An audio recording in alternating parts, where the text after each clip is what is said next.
Hey, what's up? It is March the 3rd, Tuesday, before the Arnold Classic. I fly out Wednesday. So here I am at the barbershop.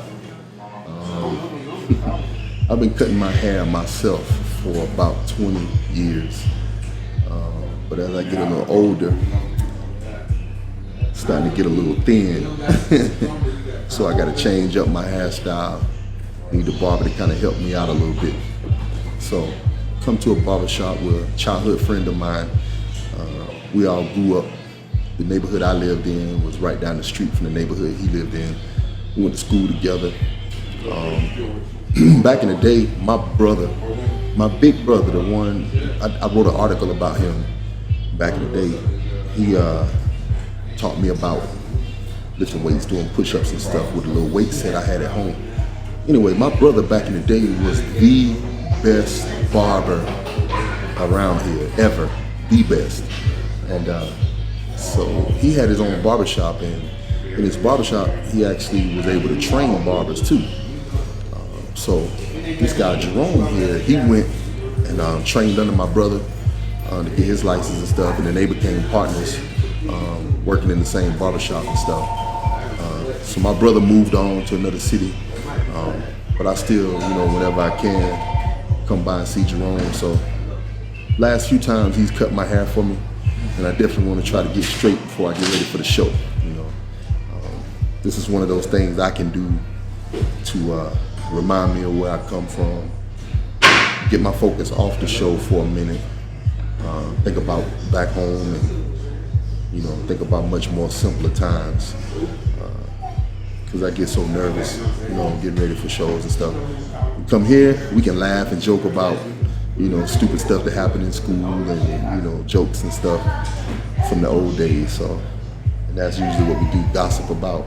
Hey, you heard this or you heard that or you remember when that happened? So, anyway, just I got my man Jordan here with me today. So this is something that he thought would be good to try to take a peek into. So, Yeah, I've been knowing Cedric. I've been knowing him since we was little fellas, going to school, junior high, elementary, riding school bus with us.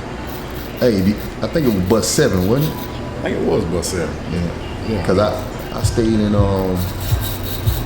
stayed in Wood Creek Apartments, and that was down the street. He stayed in like a little subdivision, Westwood, ain't it? Westwood. Yeah. We used to travel down the dirt road. Come through the back of the playground and come down there and play with Sid. Yeah. Remember them days just like yesterday, man.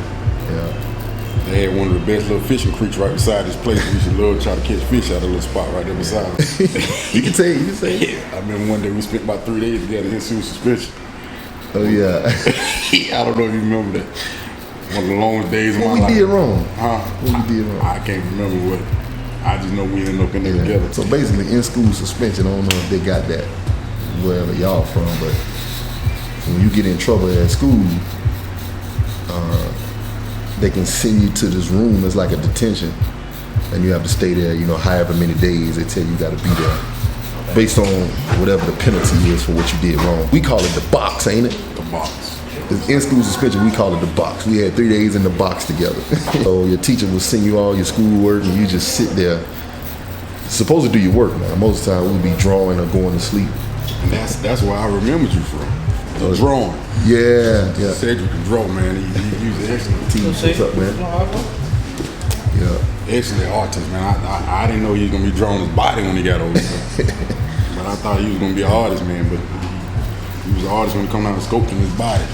Yeah, so like back in middle school days, elementary too, that's what I wanted to be when I grew up, an artist. People would always ask me to draw something on their shirt or draw something on their pants or their jacket. I had a price I used to charge, but I ain't never get paid. A lot of times people ask, or they say something like, "Oh, Cedric, you so humble and this and that." But the truth is, that's how you had to be coming from here. Like, I can remember somebody coming to school bragging about their new shoes or something. Man, you would get jumped on the playground just for trying to act like you better than everybody else, If you had new shoes or something special, you don't talk about it, you just have whatever you got, but you don't brag about it. Cause when you start that bragging, that's when you get jumped. Listen, one pair of shoes gonna last me for a whole year. I got in a few fights about that. Hey man, I remember one time I got in a fight with Deuce Witherspoon about my shoes. So look, they had shoes with the little bubble in the bottom back then, but I had some fake kind. I don't even think they were LA Gear. It was some kind of fake shoe, and the bubble fell out, and everybody was laughing at my shoes. So I picked one dude out the group and beat the brakes off him on the school, laughing at my shoes, man. Yeah, I got picked at a lot about, man, look at, cause we used to have a word for your shoes called them flow scotches. Flow scotches. They had Chuck Taylors, and then they had fake Chuck Taylors. And I had the fake ones. We didn't have what other people had. You get picked on, either you fight or just suffer. I remember y'all used to go to the club. We used to talk about how y'all used to do about 100, 200 push-ups for you in the club. Hey, look, so back in the day, they had them spandex shirts that you wear.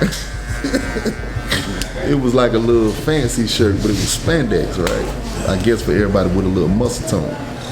So I put on one of them little spandex shirts, get to the club, do about 200 push-ups outside in the parking lot, go in the club looking buff.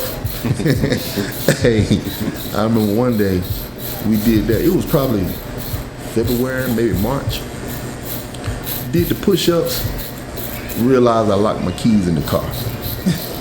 So look, instead of calling the locksmith, we went on in the club. Man, so my mama used to go around, she had pictures of me in her car. And she would go around, I don't care where she went, she was showing people pictures of me. You know, like, I went and paid the power bill one day, bruh, and they said, hey, is your mama named Deborah? Yes, sir. She showed us some pictures of you.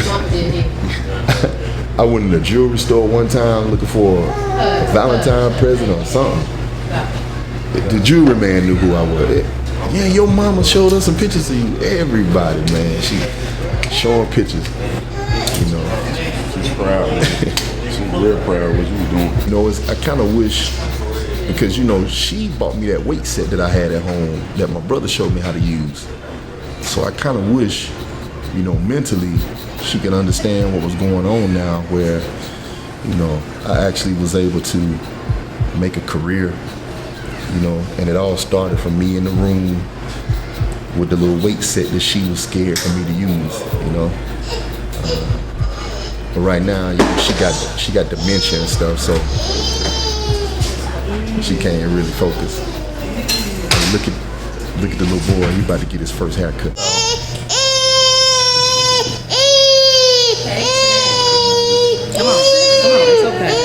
That's what we go through. He was doing so good.